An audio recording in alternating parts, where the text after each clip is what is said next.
नमस्कार दोस्तों, मेरे YouTube channel classic literary lounge के इस नए एपिसोड में आपका एक बार से फिर से स्वागत है।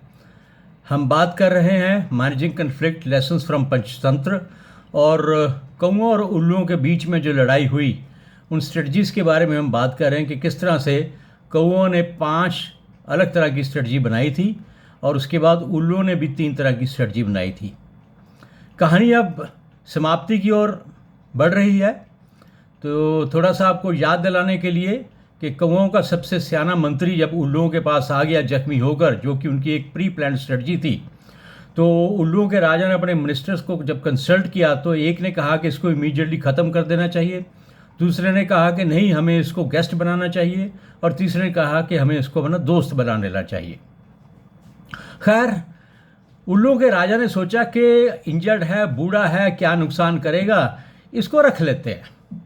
तो उसने हुक्म किया कि इसको यहाँ रहने दिया जाए। अब वो जो मंत्री था, बुढ़ा मंत्री कौओं का, उसने राजा को रिक्वेस्ट की कि जनाब मैं बूढ़ा हूँ, मैं ज़्यादा चल फिर भी नहीं सकता, मैं आपको तकलीफ़ नहीं देना चाहता, आप ऐसा करो मुझे ये बड़े गेट के दरवाजे के पास ही पड़ा रहने दो। राजा ने सोचा इसको पड़ा रहने देते हैं।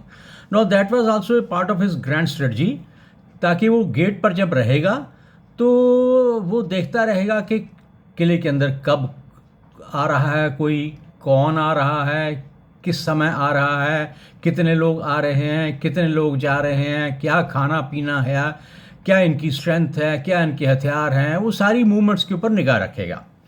तो ये उसकी एक ऑलरेडी अपने राजा के साथ जो उसने एक कॉन्स्पिरेसी बनाई थी उसी के हिसाब से था।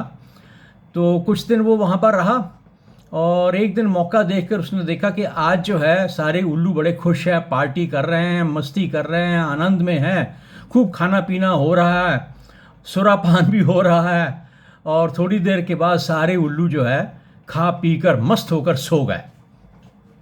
तब तक वो ठीक हो चुका था। उसने मौका ताड़ा, अपनी चोंच में एक छोटी सी एक लकड़ी का टुकड़ा लिया, आग जल रही थी, उसको जलाया और ऊपर की तरफ को उड़ गया। अब ये जो एक सिग्नल था दूसरे कौओं के लिए, जैसे ही एक जलती हुई लकड़ी हवा में दिखाई दी तो कौवे समझ गया कि मौका आ गया है।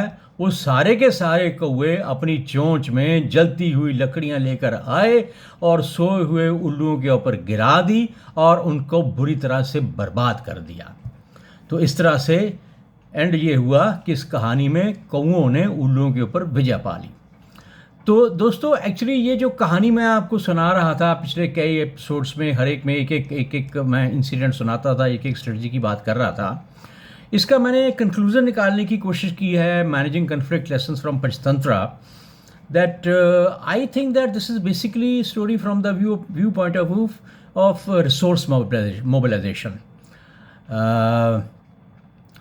ये बताती है हमें कि हमें अपनी स्ट्रेंथ और दुश्मन की स्ट्रेंथ को अच्छी तरह से एनालाइज करना चाहिए, व्यू करना चाहिए, अपनी वीकनेसेस और दुश्मन की वीकनेसेस को तौलना चाहिए और एकदम से हमें कोई डिसीजन नहीं लेना चाहिए। कॉज एंड अफेक्ट मैनेजमेंट का प्रिंसिपल है। हो सकता है कि कभी आपको वो जगह छोड़कर दूर जाना पड़े, हो सकता है आपको वहाँ पर डटना पड़े, हो सकता है आपको कोई दोस्त बनाने पड़े, हो सकता है आपको वहीं पर टिके रहना पड़े, कुछ भी हो सकता है। तो जैसे जैसे सिचुएशन हो उसी के हिसाब से जो है कन्फ्लिक्ट को मैनेज करने की अलग अलग स्ट्रेटजीज अडॉप्ट करनी चाहिए, which means that there should not be any rigidity in managing the conflict, one should be flexible.